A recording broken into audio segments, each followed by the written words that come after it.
Ora viva, bom dia. Começa agora mais uma edição do Jornal 7 Dias, semana em retrospectiva. O espaço que as segundas-feiras aqui, na sintonia 95.5 em FM, traz-lhe a análise dos assuntos que marcaram a semana finda. Uma semana que ficou marcada, entre vários assuntos também, por uma entrevista do Ministro de Estado para a Coordenação Económica, José de Lima Massano, a falar acerca daquilo que é a sua perspectiva do desempenho da nossa economia. Meus senhores, muito bom dia. Vou começar por si, José Guerreiro. Bom dia. Esta questão não me leva, de facto, a comentários muito profundos, nem muito diversificados, porque assim, no início do ano, o Sr. Ministro de Estado tinha informado que a partir de abril os cidadãos começariam a sentir o alívio fruto das medidas derivadas dos acordos com a China, Isso foi muito divulgado nas redes sociais. Esse facto, Portanto, várias pessoas postaram vários flyers com essa promessa do Sr. Ministro de Estado. Pelo que parece, isso não aconteceu, Já estamos em junho, E não vimos, pelo menos em termos micro. Se aconteceram questões a nível macro, não sabemos, mas a nível micro, e era isso que ele se referia quando disse que as populações não começaram a sentir o alívio, não sentimos, pelo contrário, Acho que aumentou o índice de inflação e o preço da cesta básica, que terão piorado, Este último caso da cesta básica até levou alguns dirigentes do maioritário a colocarem bacias na cabeça para distribuírem aos cidadãos mais carenciados.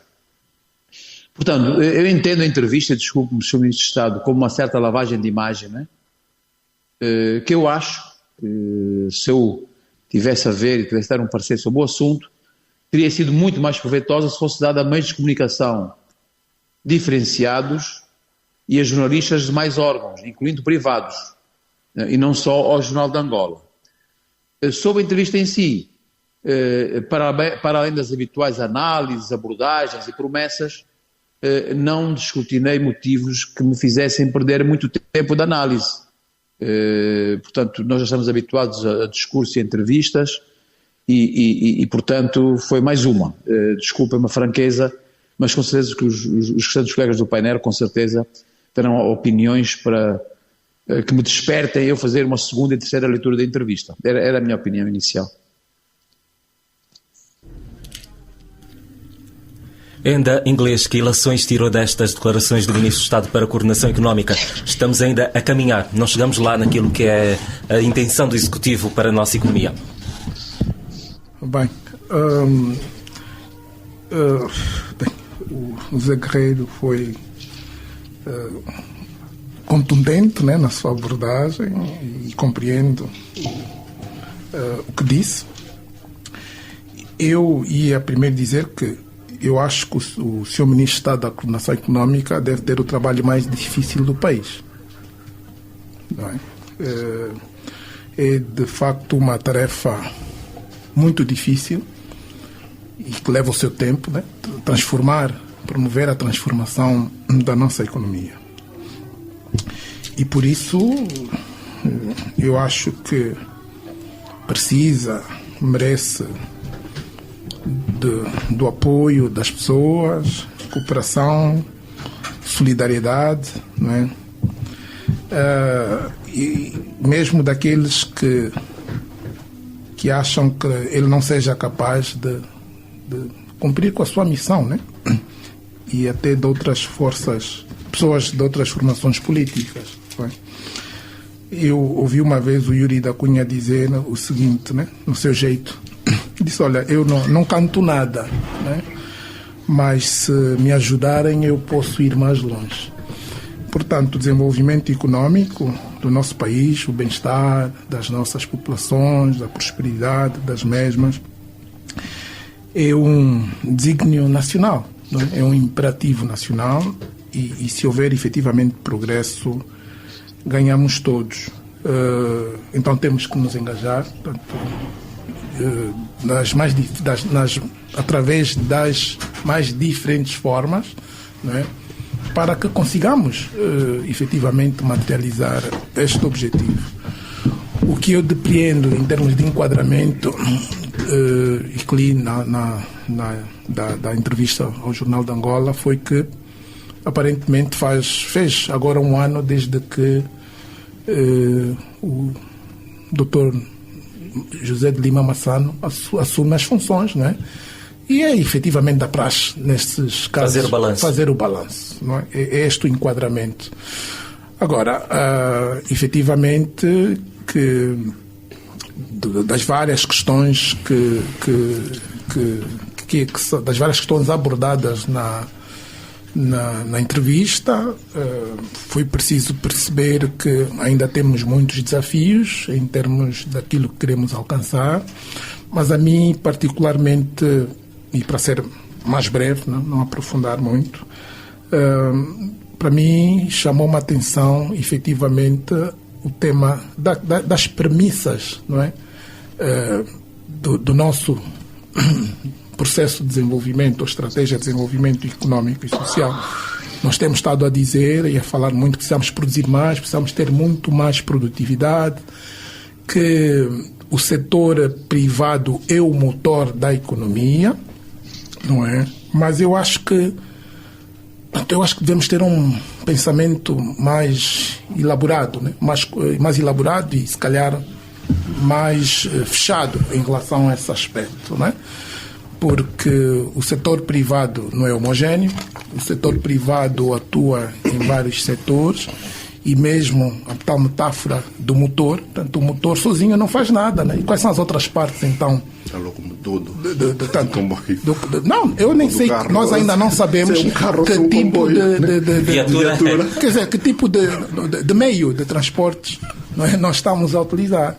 E mesmo os motores, não é, têm capacidades, né? Qual é a capacidade do motor, qual é o combustível, não é, deste motor, não é? Portanto, temos motores a gasóleo, a gasolina, hoje temos os motores elétricos, não é? Portanto, eu acho que devemos, para conseguirmos, portanto, eu acho que o maior problema que temos é este, né? Nós precisamos de, efetivamente, ter um pensamento muito mais elaborado em relação àquilo que queremos concretizar. O que está a dizer é que nós definimos a meta, mas não sabemos como lá chegar. Eu acho que nós caímos numa armadilha, não é? A tal armadilha do neoliberalismo, né? Do mercado, que o mercado vai resolver tudo, independentemente das condições dos operadores económicos. Portanto, quem são? Portanto, nós estamos assim, compreendo, e deve ser, em princípio, assim.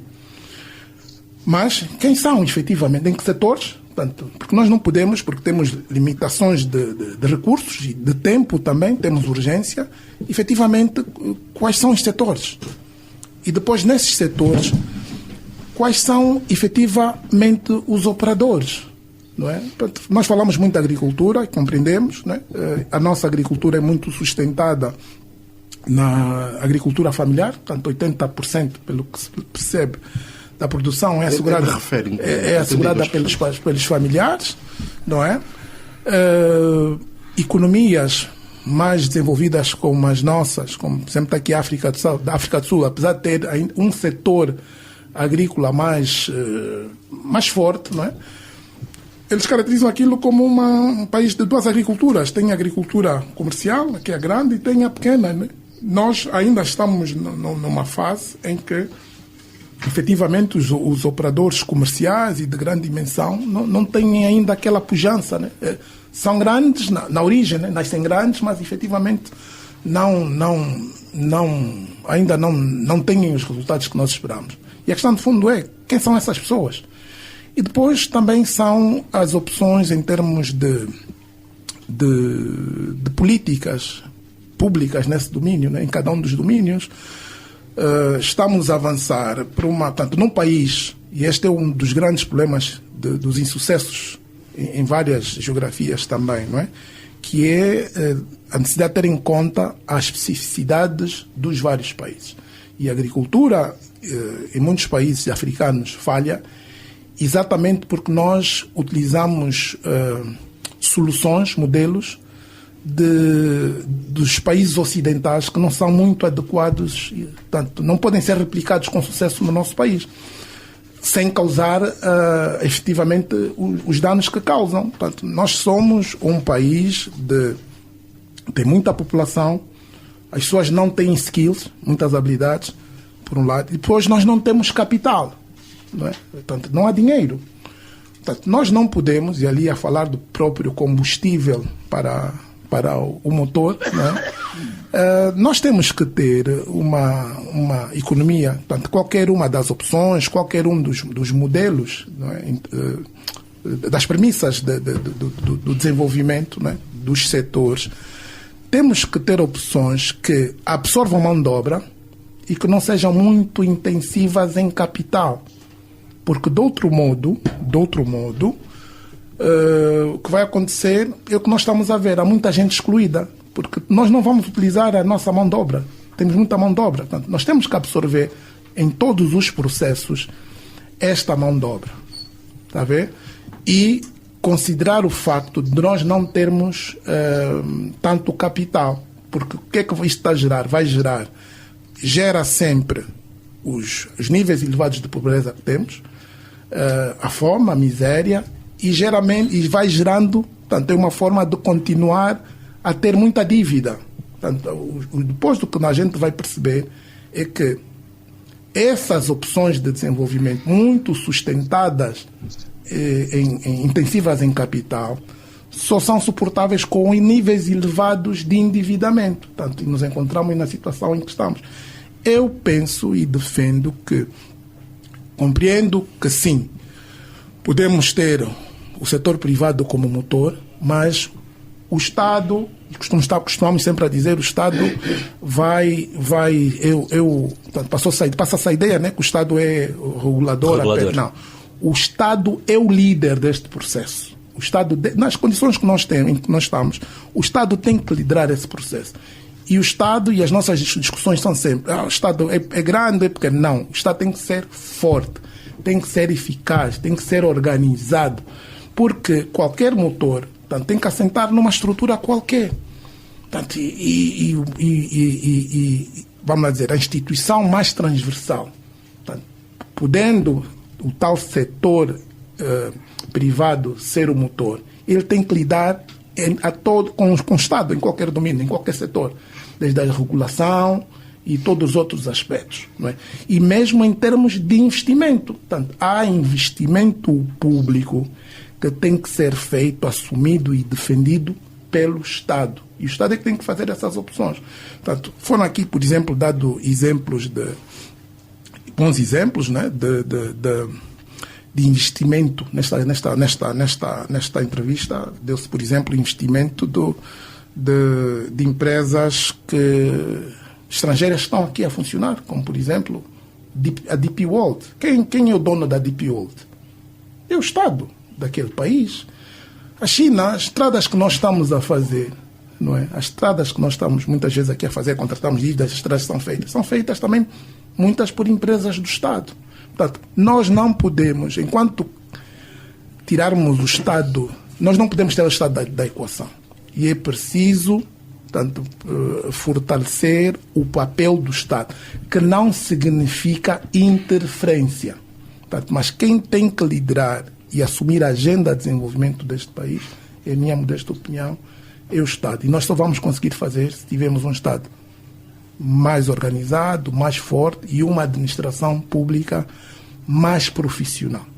Portanto, e esta é a volta que podemos... Portanto, é a manobra que é necessária ainda a fazer para conseguirmos atingir o nosso objetivo. Ainda voltando à metáfora, né? Se quisermos efetivamente construir, né? Então, se estivermos a falar de um avião, temos que ter então um bom cockpit.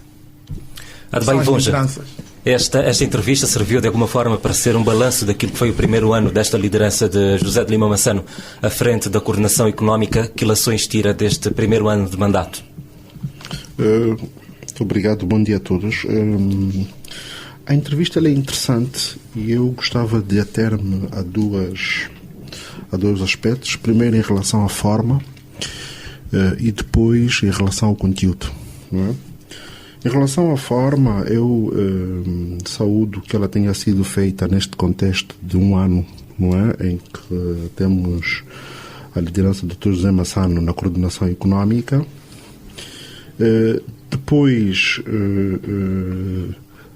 no fundo, esperar que isto sirva de elan para que outros responsáveis do aparelho governativo se predisponham ao mesmo exercício com os órgãos de comunicação social angolanos. Porque o que vemos é muito pouco, não é? E há muito pouca cultura de termos os responsáveis da governação e outros de outras esferas políticas e de outros poderes também disponíveis para, digamos, para responder às questões que os jornalistas possam colocar à volta do seu desempenho e da sua performance nas funções para as quais estão investidos. Entretanto, já não fiquei tão feliz ainda no tocante à forma, pelo facto de muitas questões terem passado ao de lado e nas questões que foram discutidas não haver um replique, né? Tornando a entrevista porventura mais interessante, não é? E aí, pronto, tem também a ver um bocado aqui com aquilo que é, digamos, a nossa performance, a performance dos jornalistas. Mas acho que aquilo deve ter sido escrito, né? Pareceu-me. Não quero entrar... suspeito que sim também, mas mesmo que assim fosse, haveria formas de suscitar o repique na publicação da entrevista. Agora, quanto ao conteúdo... Eu já fico muito impressionado porque, de facto, temos aqui uma fotografia muito crua daquilo que é a nossa realidade, não é? Diversificação, dependência do petróleo, a importância do setor primário e da indústria que devemos recuperar, a insuficiência de infraestruturas, digamos, depois a mudança da estrutura ou do modelo económico, e aqui é um tema que o Enda escalpelizou, no sentido de haver uma melhor clarificação sobre que modelo efetivamente queremos, ou pelo menos o que é que melhor se adequa à nossa realidade, porque nós às vezes gostamos de vestir fatos dos outros, né? Mesmo que estes não nos sirvam, porque fica bonito ao outro, nós também queremos vestir, mas não deve ser assim. Nós devemos olhar para a nossa realidade objetiva, nua e crua, não é? E tentarmos encontrar aqui o melhor fato que se adequa ao nosso estilo, ao nosso corpo, a tudo isso, né?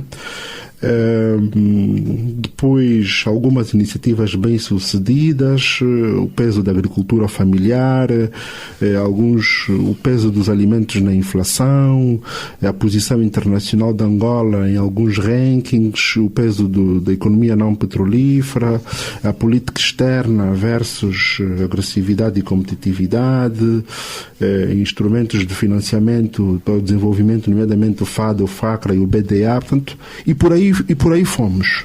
Mas, objetivamente,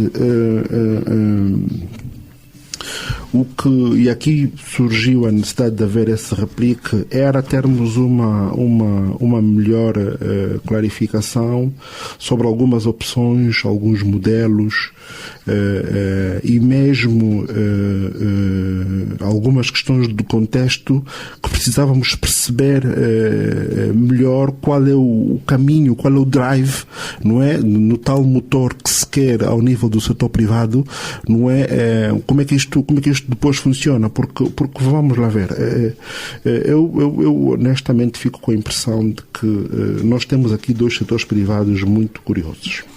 Há um setor privado que é dominado por estrangeiros e que tem alguma preocupação em controlar o mercado, e controlam alguns setores de mercado que me parecem neurálgicos, nomeadamente o comércio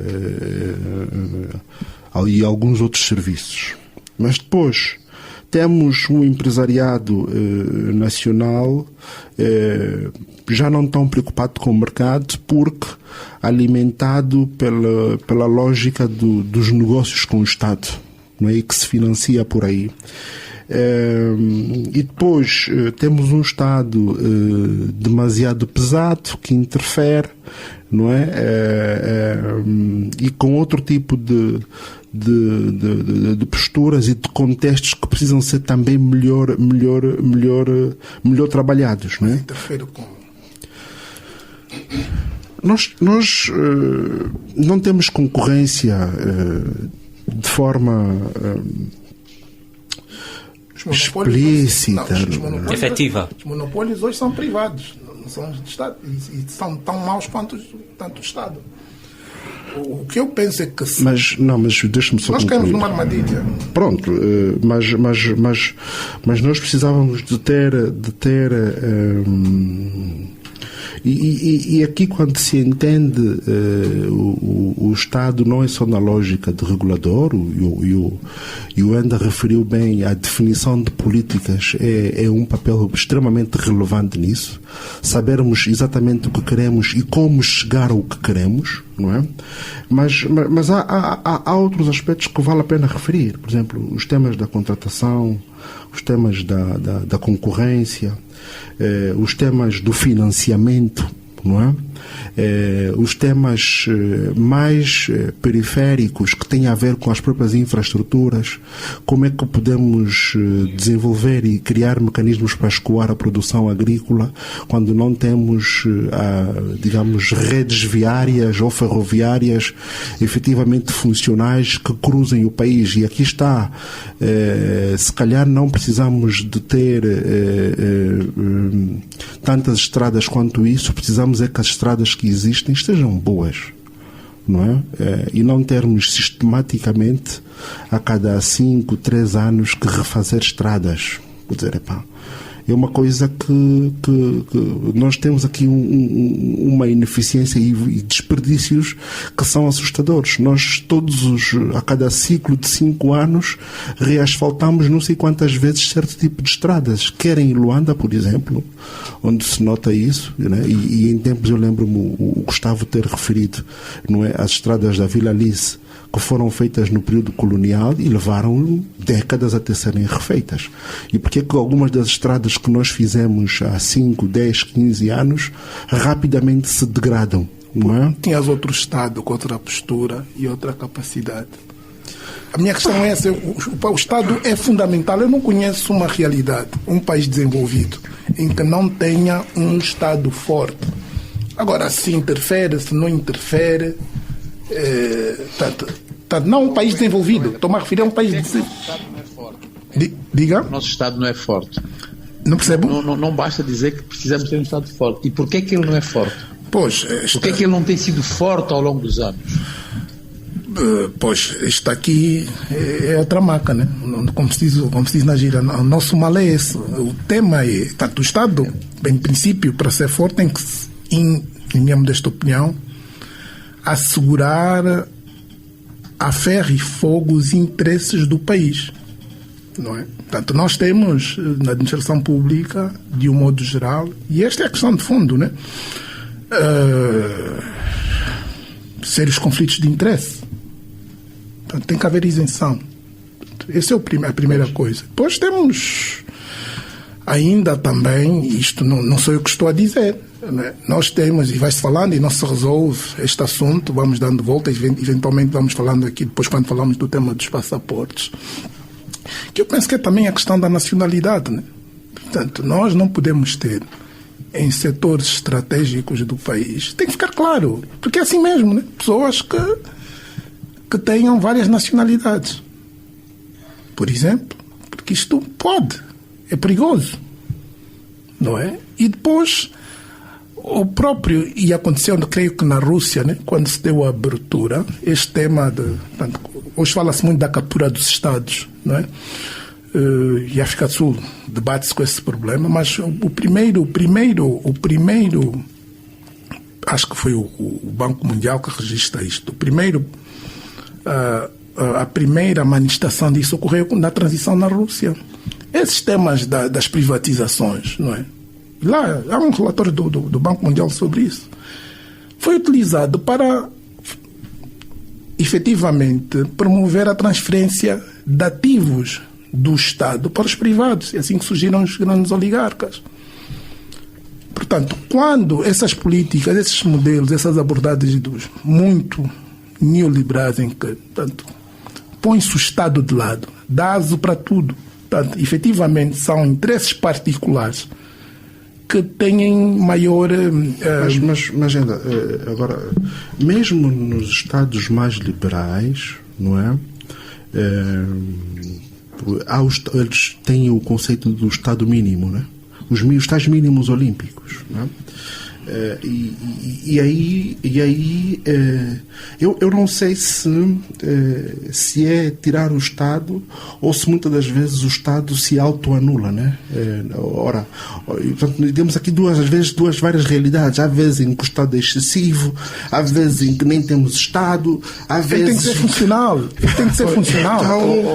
Ele tem que ser funcional. O Hugo ainda não falou, mas eu apalhava essa tua deixa para perguntar, não será intencional esta ausência de Estado?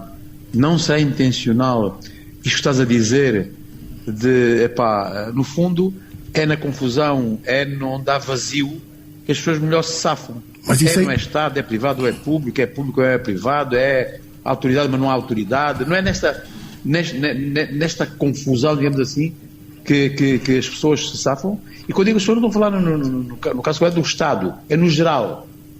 Quando há um vazio, quando há confusão, quando ninguém sabe para onde vai, há sempre uns vivos, não é? Não será intencional isto? Eu penso que o problema é mais profundo que esse. Efetivamente diz-se que os países africanos estão independentes, eventualmente politicamente, sim, mas o que acontece na nossa realidade, nas nossas realidades, é que depois as grandes potências têm outras formas de controlo, não é, do Estado. Portanto, nós ultrapassamos, portanto, já não é possível, né, já não é possível ter o colonialismo como aconteceu, né, mas hoje efetivamente há outras formas de controlo. E é por essas vias que se controlam os países também, engendram-se, essas coisas são engendradas. Portanto, isto é, sobretudo, uma questão de segurança nacional. Rui de Castro, que ilações tirou desta entrevista de balanço do primeiro ano de mandato de José de Lima Massano?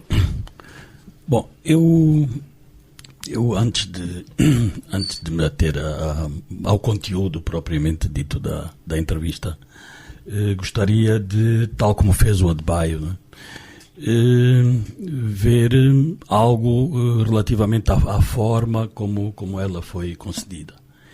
É que parece-me que uma entrevista com esta importância, já que estamos a falar do Ministro de Estado que controla a equipe económica e que neste momento o que preocupa a todos os angolanos é exatamente o estado da economia. Portanto, quase que não diria que ele esteve a fazer o balanço do estado do país, mas quase que o fez porque a economia tem efetivamente um peso muito grande. E então, uma entrevista deste género, concedida ao Jornal de Angola, exclusivamente. O Jornal de Angola, todos nós sabemos que por dificuldades próprias até do momento e do momento da economia, tem uma tiragem reduzida e também tem uma circulação muito aquém do desejado. É evidente que agora também temos as redes sociais, não é? Mas o certo é que foi concedida uma entrevista que para alguns é importante, para outros nem tanto, mas eu acho que tem bastantes elementos de interesse e que se acaba por perder porque a grande maioria da população não vai ter acesso, porque de facto fica com o jornal, fica com aquele jornalista que fez a entrevista e de facto pela forma como ela está montada dá toda a ideia de que as perguntas foram enviadas por e-mail e foram respondidas da mesma forma, não é? Portanto, é que o encadeamento até das perguntas umas com as outras não é aquele que habitualmente é feito quando é presencial, não é? Bom, mas portanto, este é um formato. Eu acho que se poderia, do ponto de vista da comunicação, ter ganho muito mais Se, por exemplo, aquilo que o Mintix tem estado a fazer ultimamente, ou o Café Cipra, não é? Mas indo para quem realmente tem ou deveria ter esta função, o Mintix deveria programar um encontro da equipa económica, toda ela, com os jornalistas de toda a imprensa, não apenas de alguma imprensa, mas de toda a imprensa, para se fazer o balanço do primeiro ano da nova equipa económica, vamos chamar assim, porque de facto alguns quadros transitaram da equipa anterior, mas vamos considerar que uma nova equipa com um novo líder. E então, que balanço é que houve e afinal, quais são de facto os fatores que estão a impedir o crescimento imediato da nossa economia? Portanto, isto era abordado pelo Ministro de Estado, mas depois também teria a Ministra das Finanças, teria outros quadros. Acho que o Adebayo quer introduzir algo. Não, era mesmo nesta senda, não é? Porque no fundo o que Rui e eu reforçaria era, digamos, a maior disponibilidade dos membros do governo, seja neste formato ou noutros, não é? Devem ter para regularmente, de forma mais programada, sistematizada, mas de forma mais regular, termos essa disponibilidade para termos os temas abordados digamos, junto da opinião pública. Mas não alguém lançou ao mais alto nível uma máxima de comunicar mais e melhor? Sim, mas a realidade ainda não é esta, não é? Portanto, e vemos um ou outro, neste caso dentro do governo, um ou outro ministro que tem maior proatividade, mas no global a impressão que fica não é esta, e cá está. No fundo, o contexto do Cipra, do Café Cipra, era um bom elan para que a entrevista tivesse maior repercussão. Outra coisa que não é hábito na nossa mídia, e nós estamos a fazê-lo hoje, é as grandes entrevistas, as grandes reportagens serem, digamos, consumidas entre os próprios órgãos, não é? Portanto, não há mal nenhum em essa entrevista ser comentada na televisão. Não há mal nenhum em alguns órgãos fazerem entrevistas conjuntas. E são práticas que não são comuns no nosso seio, mas que devemos procurar normalizar, porque há ganhos públicos e mediáticos com isso, e mesmo do ponto de vista comunicacional, daquilo que é alguma estratégia mais de quem é, digamos, de governante, porque é aquela máxima de governar também é comunicar, né? E a boa governação também faz-se com boa comunicação. É óbvio que a comunicação não antecipa a governação, mas é fundamental que haja a utilização dessa ferramenta para que se crie um estado de opinião melhor e mais assertivo. Nós, antes do programa começar, estávamos a comentar aqui aquele tema dos passaportes e chegámos, por exemplo, à conclusão que houve ali um misunderstanding. E há sistematicamente situações dessa natureza que decorrem dessa falta de perspicácia que temos que assumir, e mais do que assumir, que temos que corrigir. Pois, então agora, entrando propriamente na entrevista, entrevista que, como não poderia deixar de outra forma, foi mais otimista, como deveria, como talvez se pedisse numa ocasião destas, porque nós, se abordarmos tema a tema daquilo que foi o conteúdo da mesma, muito poucas são as deficiências que vamos notando em vários aspectos que têm servido como obstáculos para o andamento. E talvez começasse logo por uma questão que há pouco mesmo o Enda colocou, é que o Ministro de Estado mencionou que a nossa economia está num processo de transformação para se ajustar aos desafios da diversificação, mas onde o setor privado passará a assumir a função de motor da economia. Ora, dizia o Enda que não, o Estado é que tem ainda que ser o motor, portanto, ainda o Estado estamos... é o líder. O Estado é o deve líder, liderar, pode ter motor... O Estado... A diesel, tudo. Sim, o Mas, Estado lidera. usemos o termo que quisermos, mas o certo é que também durante a semana dizia o professor Dr. Francisco Queiroz, abordado acerca de temas deste género, que a nossa Constituição define que nós caminhamos para uma economia capitalista. Acontece é que o Estado ainda tem muita força nesta economia. Quer dizer que nós não estamos ainda a conseguir retirar o Estado de uma participação muito grande no todo da economia. Portanto, bom, isto são considerações... O capitalismo não é Estado. Não, nunca ouviram falar do capitalismo de Estado? Pois, também. Bom, entretanto, também referi há pouco que, de facto, eu achei a entrevista com uma certa dose de otimismo.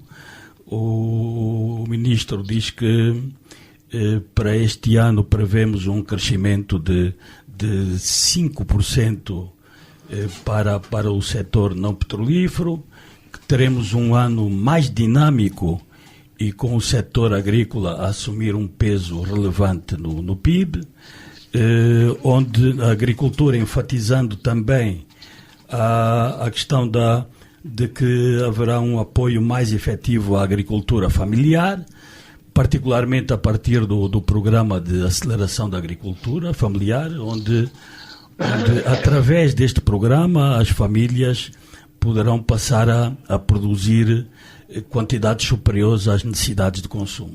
Bom, acontece que também durante a semana um especialista agrário dizia que nós estamos a incorrer no erro de darmos uma ênfase muito grande ao peso da agricultura familiar, mas a segurança alimentar não se devia apoiar muito na agricultura familiar, porque ela está muito dependente das chuvas, do acesso à falta de crédito bancário, não tem recursos para análise de solos e fertilização, é muito vulnerável aos efeitos das pragas, aos roubos e, inclusive, à própria desregulação de preços. Portanto, há aqui algumas questões que de facto, é preciso também ir tendo em conta e não sei se será de dizer que precisamos de desmistificar um bocado este assunto da agricultura familiar, mas é de começarmos a considerar que há uma outra componente da agricultura, que o Enda há pouco chamava, que há na África do Sul, que é como comercial, nós podemos chamar de intensiva ou extensiva, enfim, mas o certo é que talvez aí, nos tais grandes perímetros irrigados, se possa ter uma solução melhor que poderá alimentar a famosa reserva estratégica alimentar. Bom, nós temos muitos temas hoje para abordar, mas nesta entrevista ele também aproveitou para mencionar o impacto que teve o apoio do FMI e igualmente que a diplomacia económica tem estado já a ter alguns resultados em vários setores, no petrolífero, nos transportes, com grande com o grande impacto do corredor do Lobito, nas telecomunicações. Bom, enfim, portanto, é aqui uma entrevista que, para as pessoas interessadas no assunto da economia, se convidava a que lessem. Está disponível no site do Jornal de Angola, mas, acima de tudo, que conforme nós já defendemos, que o Ministro de Estado e outros da equipe económica deveriam disponibilizar-se mais para abordagem noutros órgãos ou em coletivas, como também já foi sugerido. Em inglês. Bem, o Rui disse uma coisa que eu penso que devíamos efetivamente fazer, né, como país, é desmistificar muitas coisas. Eu penso que precisamos. E um exemplo, eu posso falhar na percentagem, posso falhar, portanto, não tenho agora aqui presente, mas está muito próximo de 10%. Portanto, a agricultura irrigada, num gigante como é a África do Sul, deve representar 10% só. E muita delas que não é irrigada, é mesmo também comercial. A África do Sul tem problemas de chuva, né? Tem seca, mas continua a ter produtos no mercado internacional de forma competitiva. Consegue e dar a volta às barreiras, né? Em muitos países, e nesse momento eles agora estão à procura de novos mercados. E a questão de fundo, como é que eles conseguem dar a volta a isso? Não é? Dentre outros aspectos, e é verdade que alguma mecanização é importante, mas exatamente por causa das características do país, porque precisa absorver aquela mão de obra, porque senão é um outro peso para o Estado. Está a ser, né? Continua a ser. Há outra parte que é também da ciência, né? Portanto, o tipo de sementes que é adequada para aquelas condições. E isso a pesquisa, as universidades trabalham nesses aspectos. Portanto, o que eu penso que está a acontecer em muitos casos é que nós orientamos o Estado. Portanto, nós somos, como país, e não digo só da Angola, né, como muitos países africanos, nós somos efetivamente um mercado. Portanto, eu que asseguramos as compras, e sobretudo até alimentos, né, somos um mercado. E não há, obviamente, interesse de algumas potências tanto que a África e países africanos como Angola possam dar o salto. Tá a ver? E o que é que se faz? Como não é possível em alguns países, não é? Portanto, aquela condição da escravatura, aquela do colonialismo, aquelas situações dos golpes de Estado, instabilidades que se criam nos outros países. Portanto, quando não é essa, podem se engendrar determinado tipo de políticas económicas. Né? Portanto, vamos dando uma volta ao circo, né? Mas no final do dia, se formos depois avaliar os fluxos, portanto, fazer uma comparação entre os fluxos financeiros, né? Desde pagamentos, compras e até contratação de empréstimos, né? De dívida externa, versus o nível de desenvolvimento dos nossos países. Portanto, nós devíamos estar num outro patamar. Portanto, na prática, temos que ter o cuidado que muitas iniciativas não se tornem efetivamente, portanto, muitas iniciativas públicas, esse é o principal risco, né? Quando não há controlo, quando não há um Estado forte. Falaste em Estado mínimo, tudo muito bem, mas para mim o indicador ele tem que ser forte, tem que ser eficaz, não é? Quando não há esta capacidade, a gestão pública, orçamentos, programas públicos, tornam-se efetivamente carteiras de encomendas das grandes empresas internacionais, portanto, os grandes grupos privados internacionais, e depois com relação de pessoas cá dentro. Portanto, essa é a nossa realidade. É uma outra forma de manter o status quo. Nós temos efetivamente, portanto, é um outro processo, né? O nosso desafio hoje é o desenvolvimento. Temos que ter mais consciência disso e temos que arranjar outras lutas, desencadear outras lutas de libertação, não é? destas mentalidades. Portanto, há uma mentalidade que impera, não é? Portanto, sobretudo nesta área, né? da economia, na questão do desenvolvimento, que nos coloca, que nos mantém assim. Portanto, e é preciso dar a volta a essa questão. Essa é a próxima, é a nova luta que nós temos que trabalhar.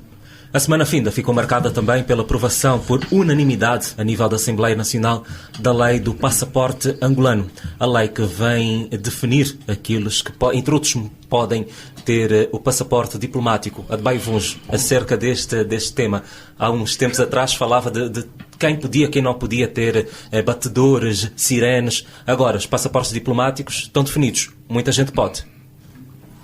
Bom, pelo menos parece-me que foi, no fundo, uma clarificação, não é? Pronto, houve alguns grupos algumas classes, vamos dizer assim, socioprofissionais, sobretudo ao nível dos magistrados, que fizeram a pressão nesse sentido, não é? E houve aqui vamos dizer assim, uma cedência, não é? Do que é encarado em muitos ciclos como um benefício.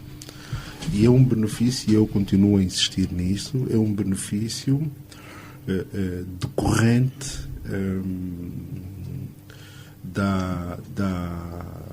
digamos, do fraco peso do nosso passaporte do ponto de vista de mobilidade e de circulação noutras geografias, porque no fundo é um expediente que é utilizado para facilitar a circulação, evitando que as pessoas sofram a humilhação para obterem vistos, principalmente do espaço Schengen, Brasil e outros países. Por outro lado, eu também aproveito para, no fundo e em face disso, apelar a que haja expedientes para que se consigam desenvolver mecanismos de reciprocidade, não é? Angola, creio que o ano passado, aumentou o leque de países com simplificação de vistos, outros mesmo eliminação de vistos de entrada, pelo menos para períodos relativamente médios, não é? De 90 dias, não é? E portanto, era expectável que pela via diplomática se continuasse também a fazer alguma pressão para que os cidadãos angolanos possam dispor, digamos, de um tratamento recíproco, não é? E aí acredito que iria reduzir essa pressão tão assinalada em relação aos passaportes diplomáticos, não é? E portanto não se colocaria tanto o tema como vimos acontecer. Inclusive houve um caderno reivindicativo, já não me lembro de quem, de que sindicato, onde se colocou Magistrados. Sim, foi mesmo dos magistrados, né? Onde se colocou essa exigência. Quer dizer, então não temos que olhar para a causa, né, disso e perceber que precisamos de avançar nesse sentido, no sentido para garantir que os cidadãos tenham também essa facilidade de circulação e não sermos encarados sempre que vamos aos consulados como potenciais imigrantes. Apesar da situação em Angola estar difícil ou não estar ainda como nós gostaríamos, mas muitos de nós temos orgulhos em cá estar e continuarmos a lutar aqui, não é? E também respeitamos cidadãos e compatriotas nossos que tenham outras opções, mas os consulados estrangeiros em Angola não podem olhar para todos os angolanos na condição de potenciais imigrantes e humilharem-nos, não é? Como muitas das vezes temos visto acontecer sempre que nós, enquanto angolanos, tentamos requisitar vistos para os seus países. Há alguns poucos anos atrás, o número de beneficiários de passaportes diplomáticos tinha sido reduzido. Agora volta a aumentar. Rui de Castro. De facto, nós em 2000, no ano 2000, já tínhamos 14 mil pessoas com passaporte diplomático.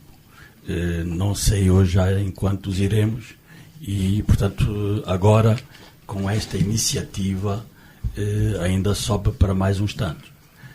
Mas, de facto, quer dizer, este tema dos passaportes apenas, do meu ponto de vista, apenas é tema por causa da má interpretação que houve por parte de um conjunto de cidadãos, e muitos dos quais protestaram de forma veemente e, de certo modo, até usando uma linguagem imprópria, porque, do seu ponto de vista, o Executivo estaria a cercear a saída dos cidadãos. E isto, de facto, derivou de quê? De que houve uma iniciativa para que a Lei 22/21, que é a lei do passaporte angolano e do regime de saída e entrada de cidadãos nacionais, fosse atualizada no que diz respeito aos cidadãos que têm direito a passaporte diplomático.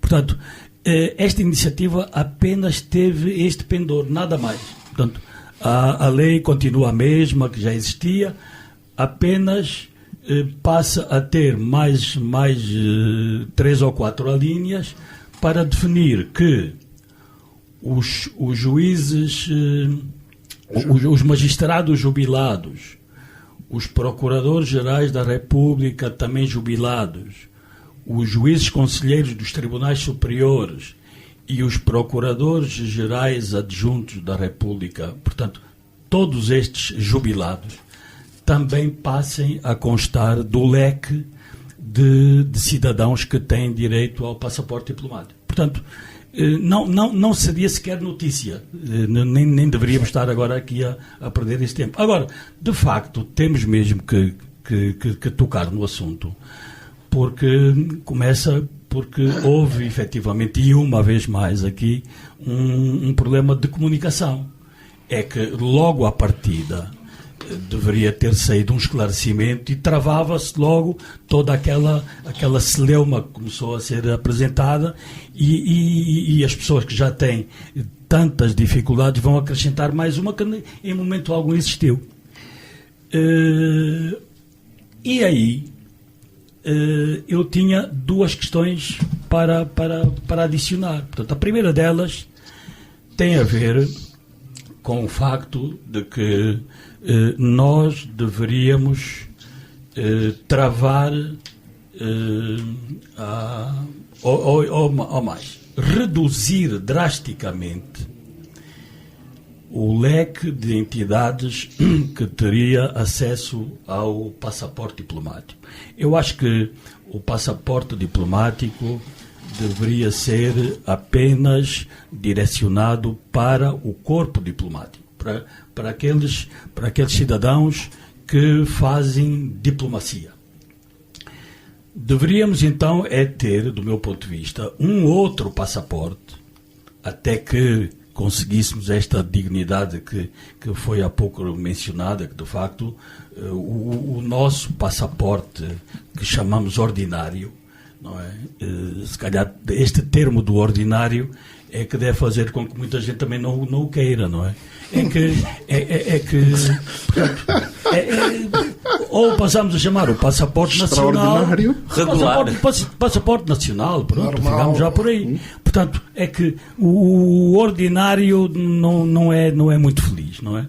E então, ou teríamos um passaporte oficial, e aí ficariam todas, ou uma grande parte das entidades que estão agora com o passaporte diplomático,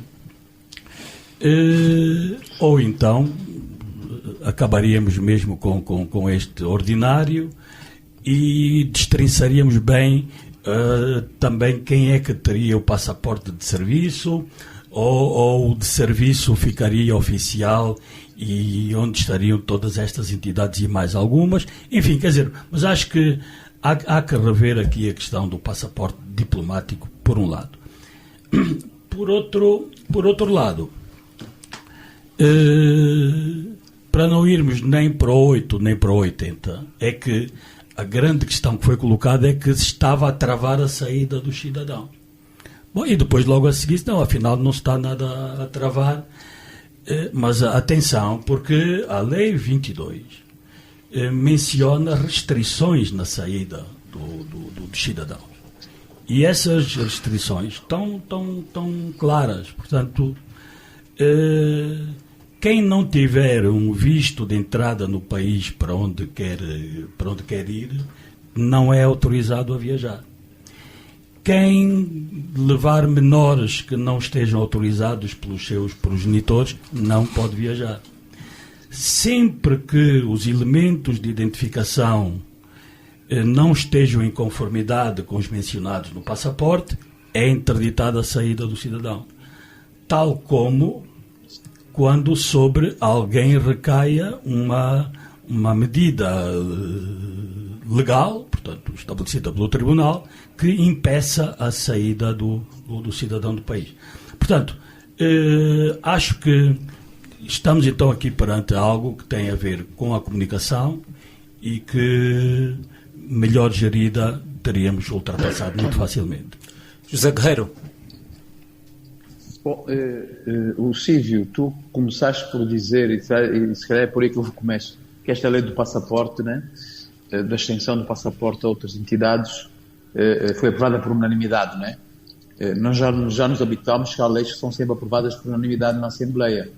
Quando tratamos de salários, mordomias, agora passaportes, viaturas, enfim. As outras são mais difíceis de conseguir unanimidade, né? Autarquias, reforma do Estado. Os problemas do país, né, é muito mais difícil.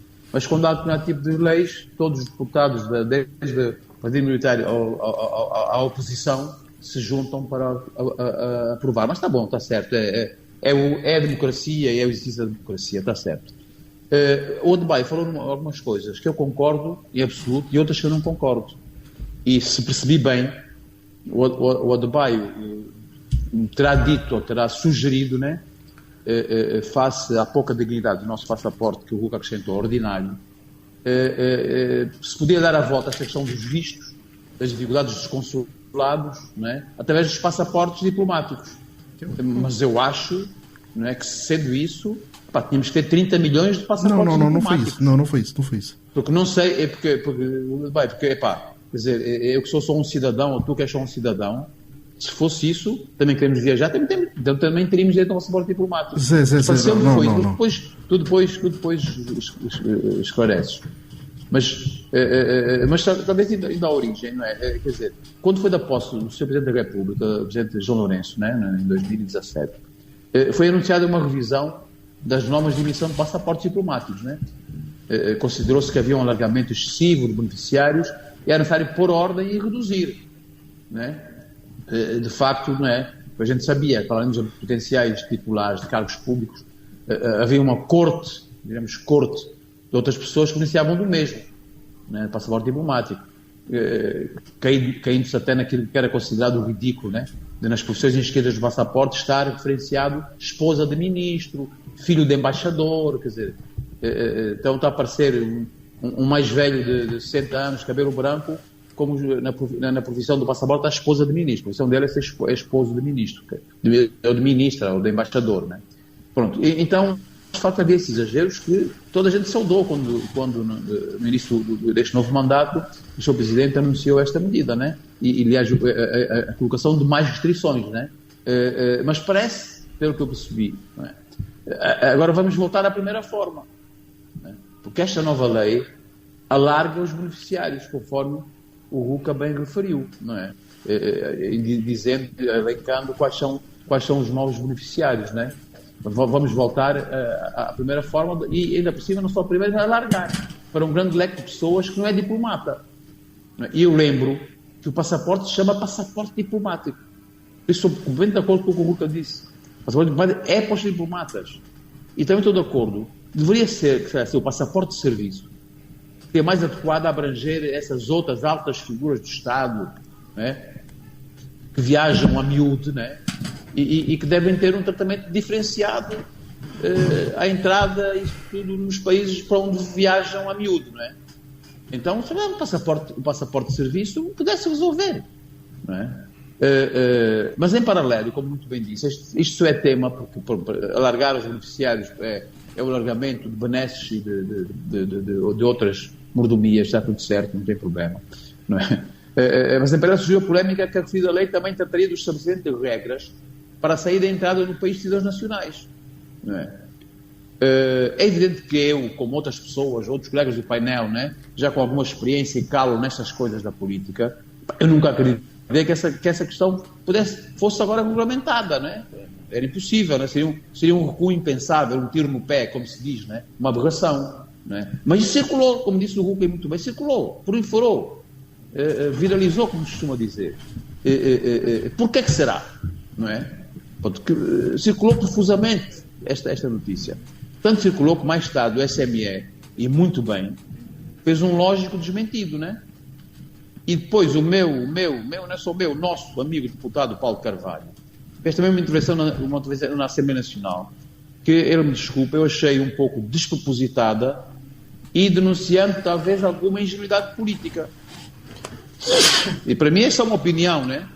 E os amigos servem também para estas coisas, né? Para dar opinião e para chamar a atenção. Achei ingenuidade política e desnecessária. Não é? Isso é desnecessária. Porque a culpa foi atirada aos jornalistas, né? E a alguns agentes de desinformação, né? Sem que alguém se pergunte, mas porquê é que isso aconteceu? Quer dizer, parece que houve uns culpados que foram responsáveis por esta situação. E mais uma vez são terceiros que são sempre responsáveis de tudo, né? E o nosso amigo, posso dizer, nosso amigo Paulo Carvalho, deputado, também atirou a coisa para os outros, né? Ele como até fala bem, né? E escreve também ainda melhor, né? Fez ali um discurso muito eloquente, né? Atirando as culpas para terceiros. Então porquê é que esse serviço virou viral? E o Ruca explicou muito bem. Houve um problema de falta de comunicação, como sempre. Então está a marca da revisão da Lei 22, não é? A Lei 22, a lei que trata dos passaportes e das condições de saída e entrada de cidadãos, como o Rui de Castro muito bem assinalou, foi esta não explicação do que é que se ia passar, que provocou, não é? Provocou esta celeuma, porque ninguém explicou, ok, é a lei tal, mas é parte dos passaportes diplomáticos. Né? Então não foi desinformação em quem está contra o governo, mais uma vez é tudo da oposição, quando sempre se dá uma opinião é da oposição, as pessoas não aceitam as opiniões, não está mal, não é? Então foi essa falta a culpa estava no interior e não nos terceiros, que são sempre as pessoas que desinformam, não é? Portanto, não se analisam normalmente as causas, não é? Não se analisam as causas, não é? De uma falsa informação, ter tanta divulgação, não é? Aliás, eu acho até que isso é o nosso programa agora, através do Ruca, que está a explicar a situação. Ninguém explicou, nem o Paulo Carvalho. Né? Só disse que não, e sem pensar os agentes do imperialismo, os agentes não sei de quê, de novo, contra o Estado. Não, uma falta de comunicação que levou a que a tal lei, que era abrangente, fosse alterada, mas só na parte dos passaportes. Não é? Pronto, era bom que as pessoas, mais discursos, refletissem bem na percepção que os cidadãos têm das nossas instituições. E sempre sai alguma coisa, as pessoas ficam logo de pé atrás e alertas. Era bom que as pessoas refletissem porquê que esta percepção das nossas instituições. Era esta a minha opinião sobre o tema. Em inglês. Bem, ia tocar em alguns aspectos e pegava neste último, né? Desinformação, provável desinformação, e eu acrescentaria que, para além disso que pode ter ocorrido, eu penso que também estamos a viver um momento de uma baixa, de pouca credibilidade do Estado, né? Há sempre, no contexto que estamos a viver, tanto por melhor intenções que tenham o Estado e o Governo, as pessoas têm sempre, suspeitam sempre do pior, não é? E isso também deve nos levar a pensar, não é? Se é um problema efetivamente das pessoas, não é? Se é efetivamente um problema da autoridade de Estado, não é? Num país normal, diferente, eu não creio que se levantassem essas celeumas, né? Portanto, nós devemos olhar para isto. Um outro tema importante, para pegar aqui a deixa também do Zé, é que quando se refere ao amigo, né, Paulo de Carvalho, né, fala-se de uma perspectiva de solução eu acho que é de Shimon Peres, né, que ele dizia, acho que houve um tema de Reagan ter ido à Alemanha e visitar um cemitério dos nazis e a malta ficou furiosa, né? E ele disse, não, para quando os nossos amigos cometem erros, eles continuam a ser nossos amigos e os erros deles continuam a ser erros, né? Portanto, devemos abordar as questões, né? Portanto, não é por mal. Agora, eu penso que aqui 2 aspectos em relação ao passaporte diplomático, né? Portanto, há o tema que foi aqui abordado da mobilidade, portanto, é dos nossos passaportes que conferem maior mobilidade, por força de acordos que temos com vários países. Eu penso que o segundo é o de serviço e depois o maldito ou dito ordinário, né? O normal, é na normal. E penso que, portanto, agora aqui a questão é saber se, portanto, porque o passaporte diplomático, para além da mobilidade, conferem aos seus titulares certos tipos de proteções e direitos, não é? A imunidade, não é? E a questão é saber se efetivamente pessoas que não estejam em funções devem ainda gozar desta proteção, sobretudo lá fora, né? Portanto, a mim parece-me que o problema de fundo é mais de mobilidade que se quer dar a essas pessoas, aos titulares, abranger. Mas há uma coisa curiosa, né? Portanto, o nosso passaporte normal, há anualmente um índice dos passaportes, né? Sobre a mobilidade dos passaportes. E nós, no relatório global de mobilidade, Angola está na posição 89, num conjunto de 129, não, 200 portanto, num conjunto de 199 países. Passaportes, perdão. Okay? O nosso passaporte permite viajar sem visto para 53 destinos. Okay? 53. Não é assim tão mal, né? Mas eu penso que a questão de fundo... São aeroportos. Países, não é? Portanto, nós quando vamos para o país entramos para um aeroporto, não é? Agora a questão, às vezes há regiões autónomas também. Não, porque esta lista da IATA, e ela considera os pontos de entrada, esta lista da IATA sim. considera os vários pontos de entrada dentro de um mesmo território, não necessariamente um ponto de entrada a um país. Não, mas a questão da soberania, né? Portanto, eu a partir do momento que estou num aeroporto internacional estou naquele país, portanto, e é este aspecto, ok? E a minha questão é que, pronto, não é mau olhando assim, portanto, nós podemos ir para 53 países sem vistos. Agora, o nosso problema está, e nós temos que tratar... Que países são esses?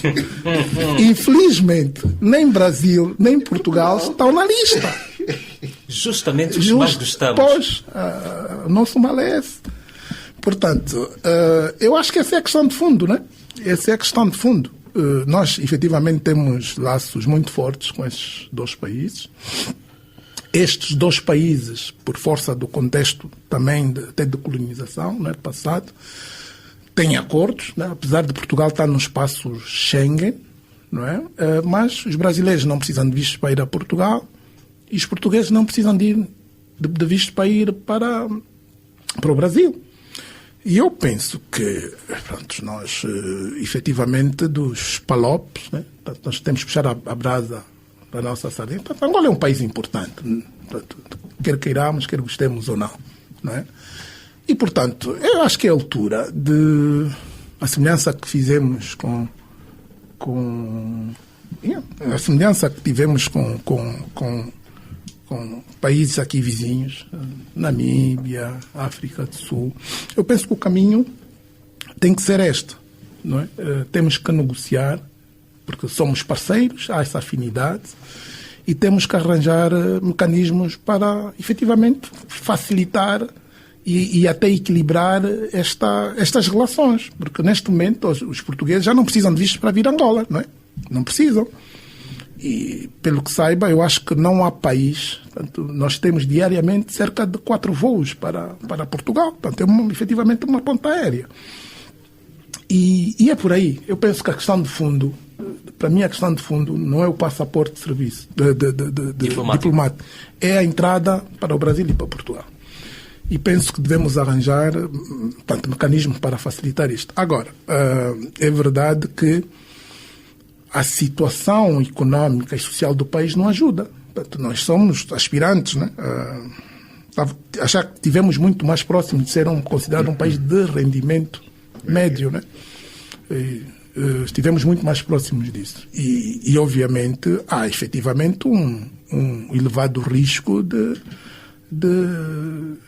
das pessoas imigrarem, né? Portanto, há este risco e temos que aceitar. Portanto, nós teremos mais credibilidade, mais aceitação e até mais admiração, né, pelos outros, e podermos ter condições de melhor negociar se alterarmos a nossa situação económica e social. Isso é que nos vai dar liberdade, até mais orgulho, né, para sermos vistos, a tal dignidade que nós almejamos. Tem que ser por esta via. Portanto, nós, ao longo da nossa história, temos essas diferenças sempre, tá? Dos que podem e os que não podem, dos que tinham cartões das lojas e dos que não tinham. Está a ver?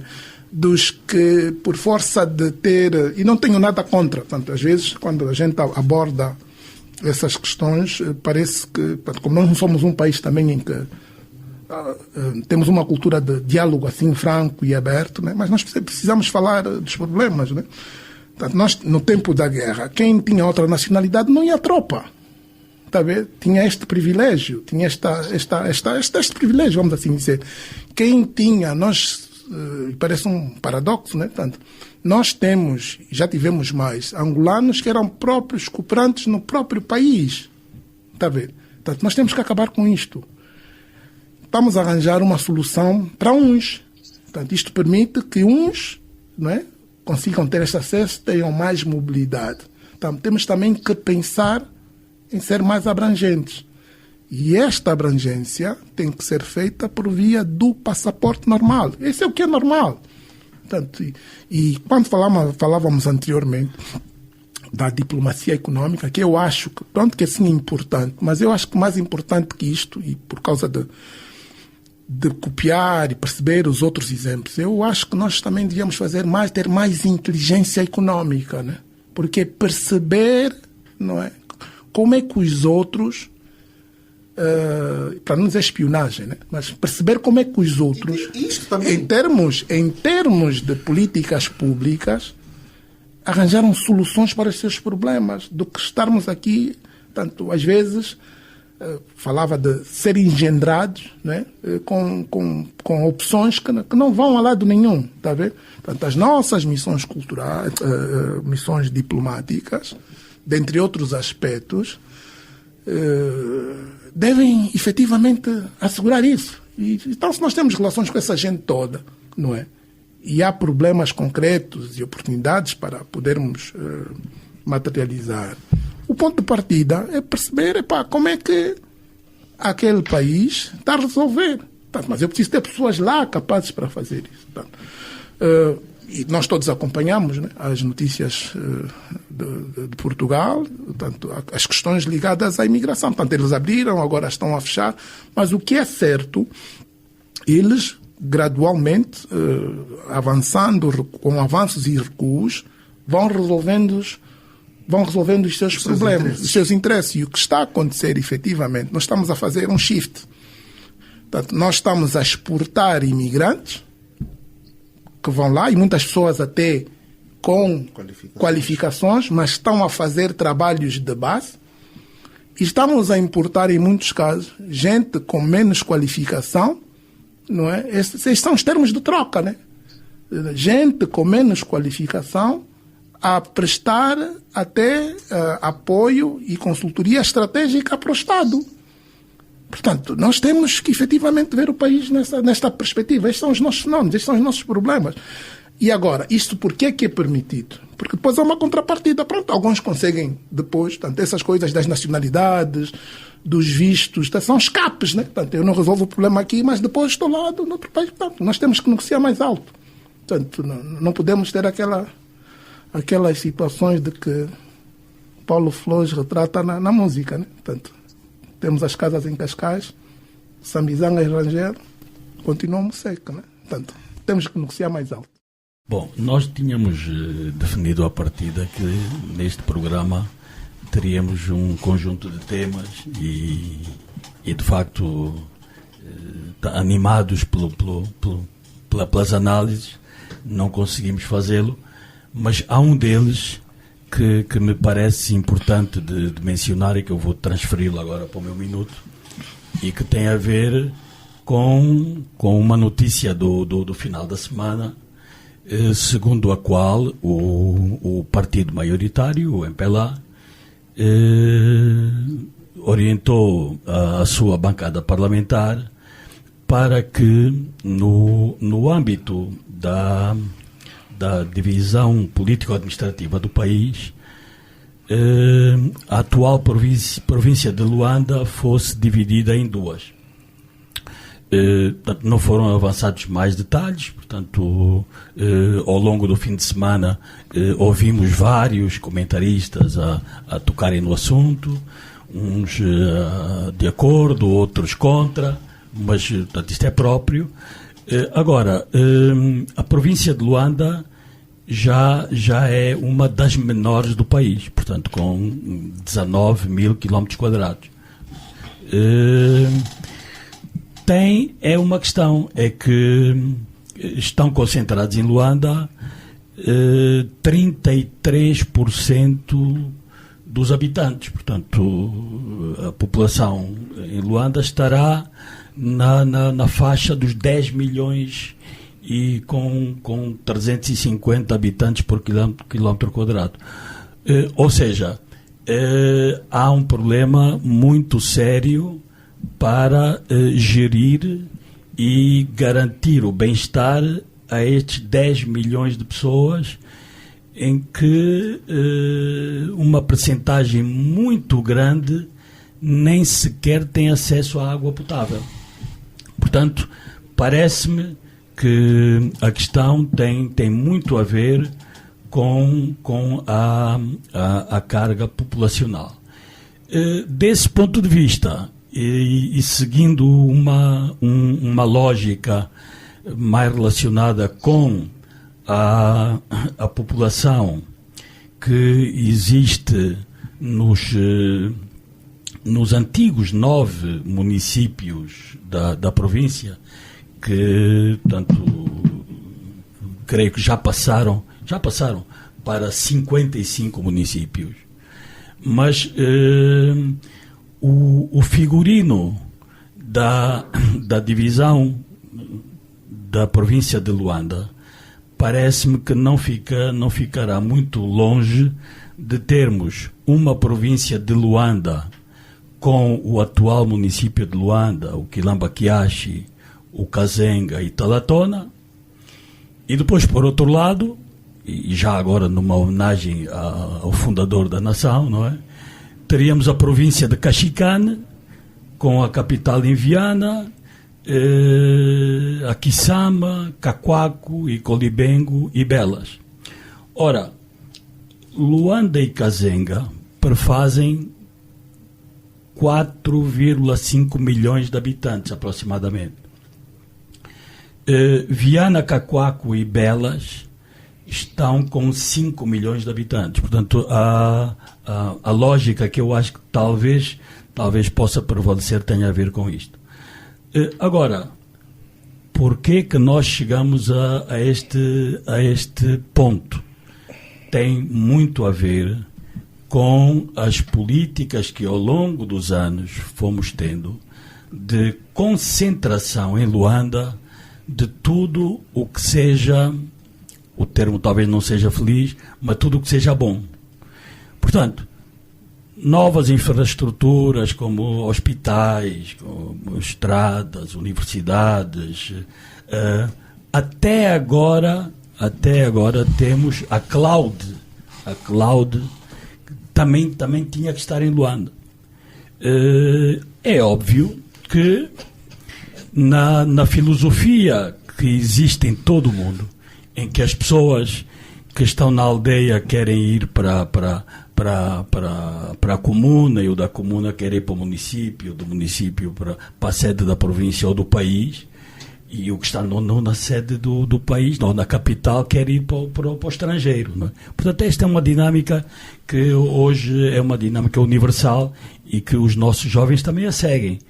Mas se nós não tivermos, e aqui, ou melhor, sobre isto, eu nada vi na entrevista do Ministro de Estado, é o que fazer para não só desconcentrar Luanda, mas, acima de tudo, promover a atração da população e, particularmente, dos jovens, para que se fixassem no interior do país. Bom, entretanto, para o meu minuto, tinha algumas questões, mas vou ficar só por esta, que tem a ver que está a ser praticamente que finalizada uma adjudicação a um grupo chinês para ser construída em Angola a primeira autoestrada com cerca de 1.400 quilómetros, que vai ligar a fronteira sul com a Namíbia até a fronteira norte com a República Democrática do Congo. As províncias do Zaire e de Cabinda serão ligadas por uma ponte e prevê-se que o início da obra ocorra no final de 2025 num valor de 2,5 mil milhões de dólares. José Guerreiro, os seus destaques da semana. Bom, depois das ficções que ouvimos agora, eu ia falar numa questão. Eu sou muito fã das reportagens da LAC, digo-me abertamente. E não é por o nosso programa estar na LAC, é porque eu adoro a forma de reportagem do Cabina, a seriedade misturada com o humor, etc. E a linguagem popular que ele usa. E então eu vou de novo, aliás, faço todas as semanas, vou de novo referir-me no meu minuto, nos meus destaques, à reportagem da LAC sobre o país real, junto dos hospitais, né? Mas agora quero referir-me à reportagem nas imediações de maternidade do Cresce País, né? Acho que foi emitida segunda ou terça-feira, mas pronto, fora da maternidade, sou desde a semana passada, fora da maternidade, junto dos familiares das senhoras que estão internadas para dar à luz. E não é minha intenção aqui falar dos motivos culturais, mas sobretudo outros que fazem com que, infelizmente, dezenas de pessoas se aglomerem 24 horas por dia nos passeios adjacentes à maternidade. Né? Não, e acho que isso merecia só um programa. A Radiografia do Estado da Saúde merecia um programa inteiro. Eu não quero referir às questões da saúde. Agora é aqui, porque eu gosto também de falar sempre aspectos positivos, naturalmente, que o país também tem. Né? Eu queria falar numa situação que me deixou feliz ao ouvir aquela reportagem, quando ouço e vejo histórias do país real. O que é que eu queria, para mim, me ressaltou? É que mesmo no meio da pobreza, da desgraça, da miséria, os pobres mantêm o humor, a organização e a solidariedade. Eu vou repetir para os ouvintes. Mesmo no meio da pobreza, da desgraça, da miséria, os pobres mantêm o humor, a organização e a solidariedade. O humor, a organização e a solidariedade. Vejamos. Pelo que vou dar alguns exemplos que eu retirei dessa reportagem junto da maternidade. Naqueles passeios, né, ali à volta, ali à frente, há um administrador da zona, né, é um coordenador da área, não é, que distribui cartões. cartões, pequenos, médios e grandes, a 100, 200 e 300 kwanzas, para as pessoas dormirem. Esses cartões ali no meio das pessoas e na voz do próprio administrador são chamados de colchões ortopédicos. Colchões ortopédicos. Vejam só, aquele cartão que eles vão buscar, retirar nos contentores, levam para ali, depois vendem e chamam-lhes colchões ortopédicos. As próprias mamães ali se riem quando ficam cá fora e o cabine a perguntar, mas como é que está aqui neste colchão ortopédico? Oh, todo dorido, este é mesmo só um cartão, mas é o nosso colchão ortopédico, colchões ortopédicos. Estes corredores também exercem um certo papel pedagógico, né? Para que os moradores, entre aspas, né? Moradores daquela área, entre aspas, possam encaminhar o lixo produzido durante a noite, né? Para os contentores. Também, estes administradores da zona também são administradores da zona, né?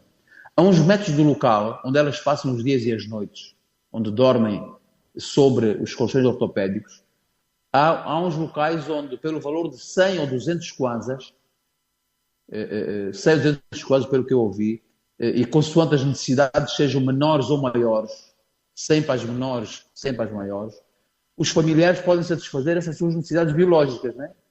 Sob a coordenação, orientação e cobrança de alguns voluntários, também vivem da cobrança para ir indicar onde é que pode fazer as necessidades. E alguns desses voluntários são guardas, os guardas que viram nas mediações, ou nas casas, ou nas obras, né? Então está tudo organizado, mas não é uma comunidade organizada, né? Tipo município, né? Tipo cidade do Quilamba, ou tipo cidade da Baía Farta ou de Benguela, né? Tudo organizado, tudo organizadinho, né? Nos pobres. Até também o taxista, que é especializado em transportar de regresso a casa as parturientes e os seus bebés, não é?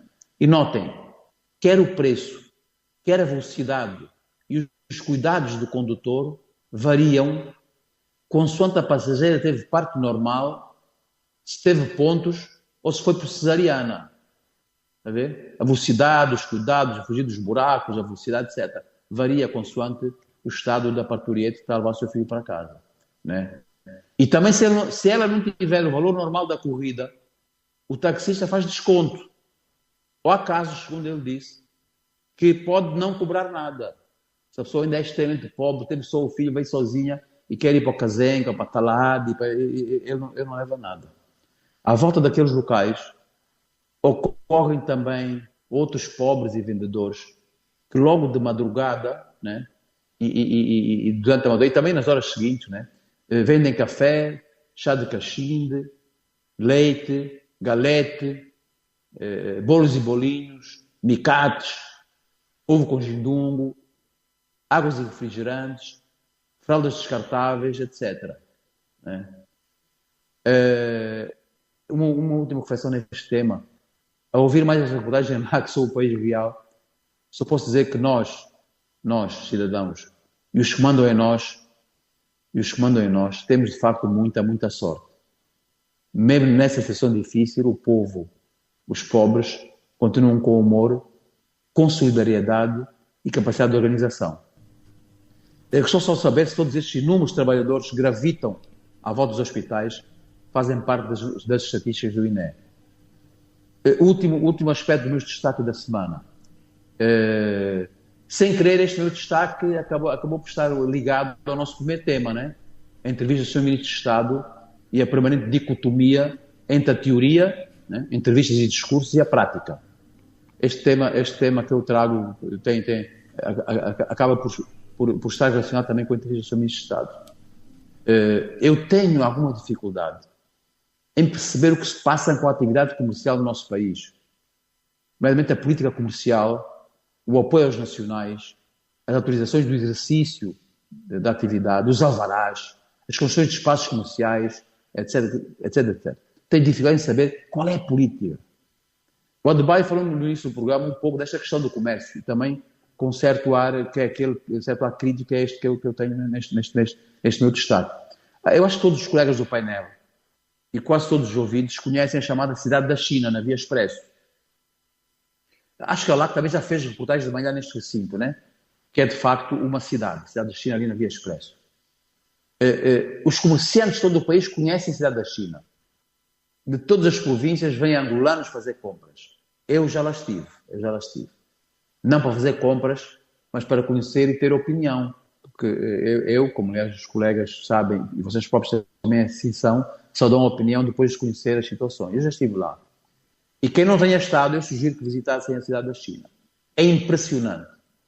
Tudo se vende, tudo se compra. Tudo. Dá trabalho e emprego a milhares e milhares de pessoas. Felizmente, daquela cidade da China. Mas os promotores, centenas e centenas, são todos estrangeiros.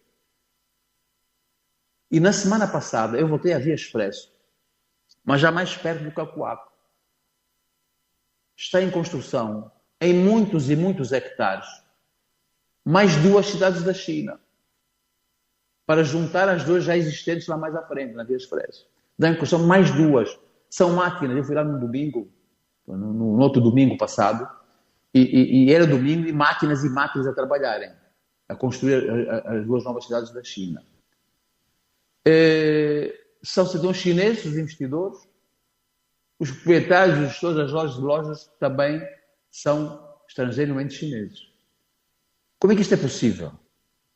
Como é que conseguiram os terrenos? Como conseguem as autorizações? Não há angolanos que tenham as mesmas oportunidades. Todo o comércio está na mão dos estrangeiros. Vamos continuar a alimentar a narrativa de que os angolanos não gostam de trabalhar? Mas está tudo calado. Os antigos taleiros das obras ligados ao GRN, ao Gabinete de Reconstrução Nacional, que estava ligado no passado à Presidência da República e que foi o responsável pelas obras dos caminhos de ferro, de outras importantes infraestruturas, de edifícios, da própria Via Expresso, aliás. Quando as obras acabaram, esses taleiros parece que viraram terrenos privados. Como é que isto aconteceu? E por que não se incentiva estrangeiros que têm dinheiro para investirem também na indústria da transformadora, na agricultura, na pecuária, nas pescas? Quer dizer, eu terminava mais de 2 minutos, mas dizendo que sob o olhar silencioso, desta vez não de Lenin, mas de todas as autoridades, o que dá dinheiro é o comércio. Entrega a estrangeiros com conivências, com certeza, dos novos neoliberais e por plástico do tal Estado fraco que o Eda se referiu quando abordámos o primeiro tema. E eu ligo esta situação, vou terminar já, a uma outra, de um relato que me chegou. Há 15, 20 dias, faleceu na centralidade do Dundo, na Lunda Norte, um cidadão mauritaniano. No dia seguinte, 95% do comércio, notem, 95% do comércio, como sejam padarias, cantinas, grossistas de alimentos e perecíveis, lojas de materiais de construção, farmácias e outros comércios, estavam completamente encerrados. Para que os seus proprietários pudessem prestar, note-se, a justa homenagem fúnebre ao seu compatriota, de país ou de religião. O comércio numa cidade para porque morreu alguém conterrâneo dos restantes donos de todas as outras centenas de lojas. Durante 3 dias, centenas de cidadãos lá na cidade do Dundo não puderam comprar produtos para tomar o pequeno almoço e outras necessidades. Isto é relatado em primeira mão por um cidadão. O exemplo dele e de outros angolanos que vivem lá. Pasme-se, e como rodapé desta reflexão, o único comércio aberto naqueles 3 dias era a da venda da cerveja, porque é o único praticado por angolanos. Bom, nós todos estamos a refletir sobre o perigo para um país desta situação. São casos pontuais, sim, mas de alguma forma o que eu referi sobre a cidade da China e sobre o monopólio do comércio pelos cidadãos mauritanianos, eritreus, malianos, senegaleses, libaneses, etc., deveríamos ser uma séria reflexão da sociedade e fazer acender um alerta nos corredores do poder. Eram os meus destaques. Adbei Vunjo, os seus destaques da semana. Bom, confesso que é uma missão ingrata falar depois daquilo que disse o Zé Guerreiro, e deixa-nos pouco espaço para falar muito mais, diante de realidades evidenciadas aqui de forma tão nua e crua, Muitos de nós já temos as referido reiteradas vezes, mas olha, essa história da maternidade era, confesso, uma realidade que desconhecia e muito interessante de perceber, porque é mesmo assim, né? É como se diz, a natureza não admite vazios e felizmente nós, os cidadãos, vamos encontrando soluções para aquelas insuficiências ali onde se registram. Mas, de qualquer modo, não desistindo, não é? E resistindo, deixo aqui duas notas que me parecem pertinentes, não é? E aqui ainda voltando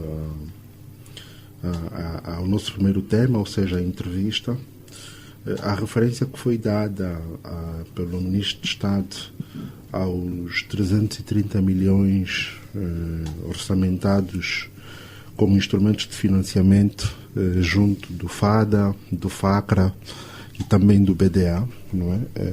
Embora faltasse mais informação, mas de qualquer modo é esperar que até o final do ano consigamos atingir efetivamente e haja aqui um enforcement do Executivo para que se consiga materializar essa meta, não é? É porque ela é importante para financiar algumas atividades económicas que têm esse condão de gerar, de ser um investimento reprodutor em várias dimensões, e depois podemos continuar a discutir noutros programas em que medida.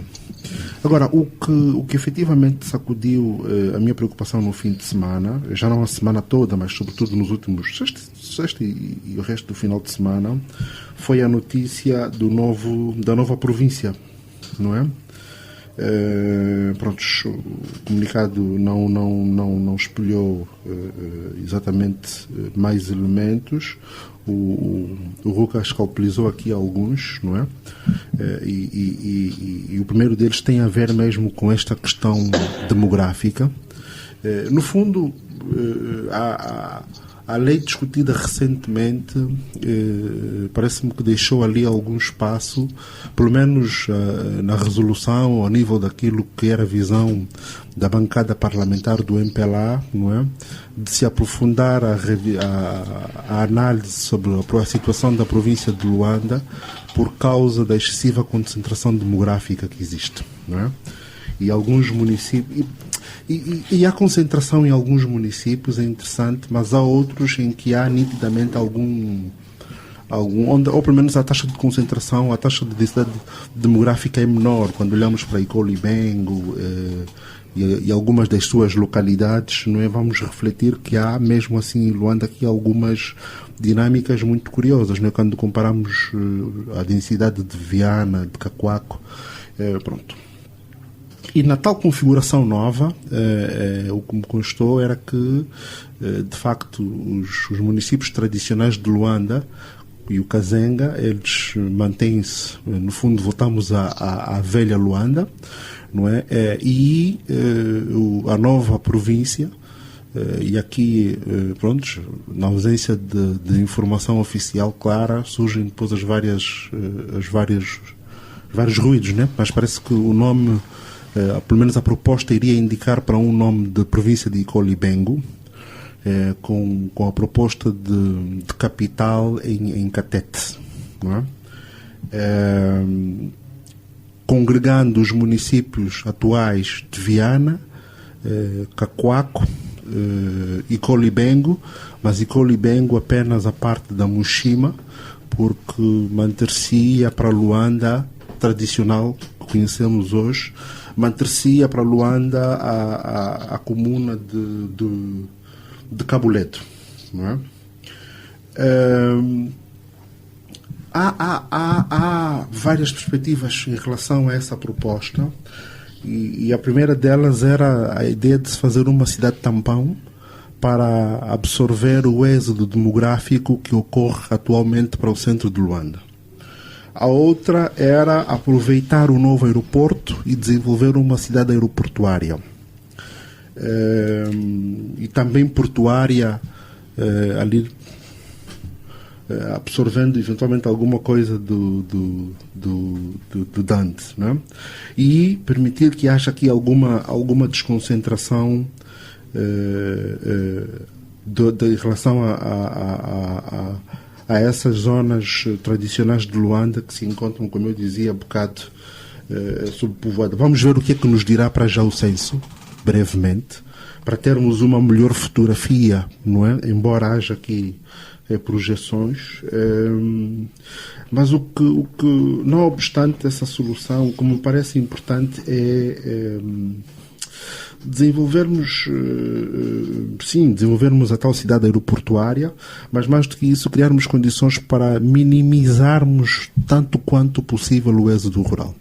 O que significa não necessariamente desinvestir em Luanda, mas levar investimento de vulto significativo noutras regiões do país. Esta província nova, obviamente, que vai precisar no imediato, mas outras regiões do país precisam efetivamente de investimento mais significativo, investimento que absorva mão de obra, não é? Porque grande parte dos jovens continuam a encontrar e a realizar-se economicamente em Luanda, não é? Por falta de mais oportunidades ali onde eles vivem, de onde eles são originários, não é? E, portanto, precisamos de equilibrar as assimetrias do ponto de vista do investimento público para, efetivamente, conseguirmos conter essa tendência de grande fluxo para o centro de Luanda, não é? E a partir daí, então, vermos, efetivamente, a questão fica minimamente ultrapassada, porque também, no imediato, não acredito que consigamos ter uma solução 100%, mas é importante, que haja vontade, não é? 2, que se faça, mesmo que seja pouco, mesmo que seja pequeno, mas que seja bem feito. Ainda em inglês, os seus destaques da semana. Bem, 2 notas, só para comentários acerca de coisas que quer o Adebayo, quer o Zé Guerreiro referiram, né?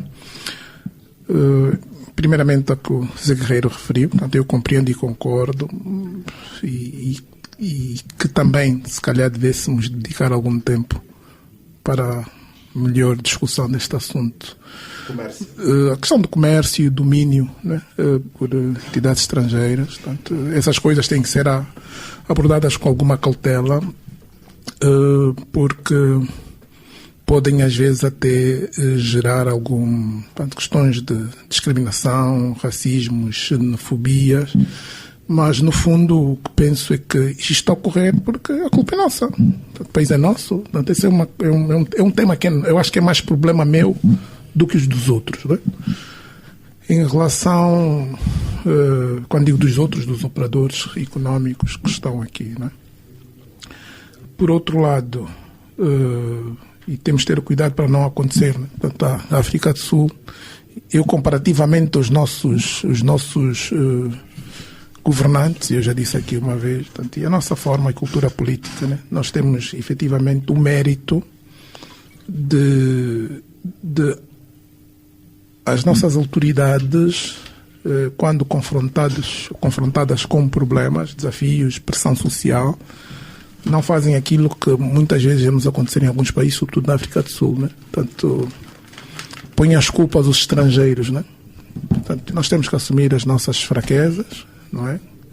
Os furos que existem e efetivamente arranjar caminhos.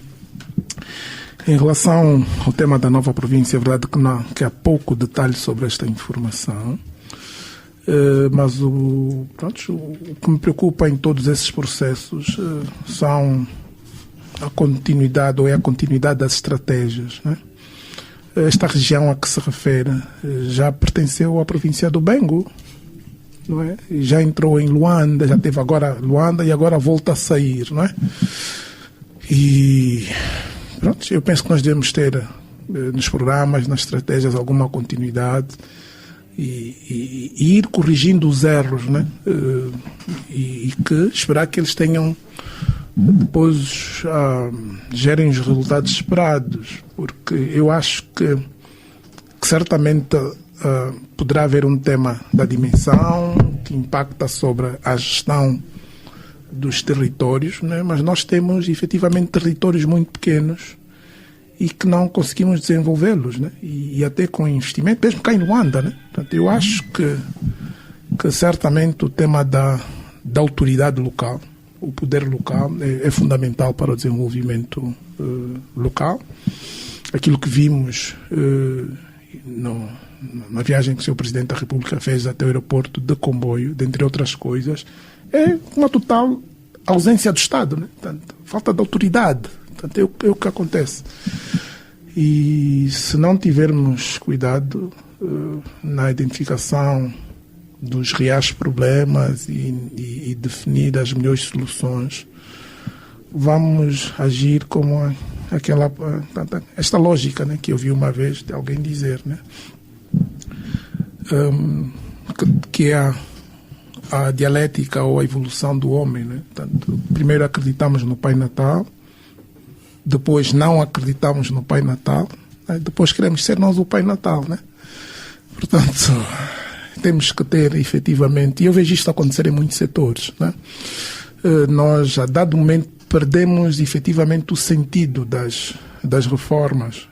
Nós, por exemplo, tentamos ensaiar o modelo da geminação entre cidades. Portanto, eu não tenho ainda um exemplo que tenha funcionado. Ensaiamos um modelo aqui em Luanda, né, da cidade, né, comissão administrativa, não é? Que seria o esteio, né, a base para efetivamente, quando não funcionou, nos outros sítios funciona, né? O modelo do Quilamba. Nós temos mesmo azar, né? Parece aquela história do Hervé Renat. Ele, tanto aqui não deu certo, mas deu certo em todo lado. Portanto, o problema é mesmo nosso. Portanto, nós temos que efetivamente alterar a forma de ser, de estar e de fazer as coisas. Enquanto isto não nos tocarmos, vai levar muito mais tempo. Não é? E ali estamos já mais velhos, muito mais velhos, e depois vamos ter que precisar de passaportes diplomáticos também para ter a proteção do Estado e poder descansar noutras paragens, né? E assim, pomos um ponto final a esta edição do Jornal 7 Dias, semana em retrospectiva. Despedem-se de si Adebayo Vunge, Enda Inglês, José Guerreiro, Rui de Castro, Alexandre Campos e Silvio de Abreu. Bom dia e boa semana.